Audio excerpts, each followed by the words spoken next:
All right, today I have a Kia K5 and I'm going to show you how to turn on and off the hazard lights. But before I get started, if you find this video helpful in any way, can you give me a thumbs up as well as subscribe to my channel? I'll appreciate it tremendously. All right, so let's get started. So I'm behind the steering wheel of the Kia K5.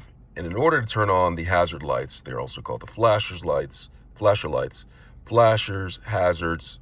They're called a couple of things, even blinkers. Okay, so in order to turn it on and off, what you're going to do is you're going to look towards the center of the vehicle and you'll see this triangle right here. And you see this triangle right here. If I press this, okay, watch to see what happens. You'll see that the blinkers for the left and right are blinking on just like that.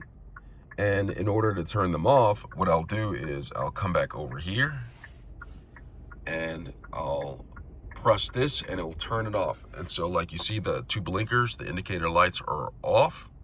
That means that the hazard lights, flashers, blinkers are off. I'll go over it one more time. Press this, it turns on.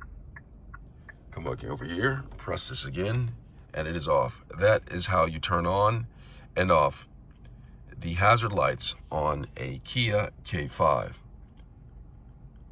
I hope this video was helpful. Thanks a lot for watching.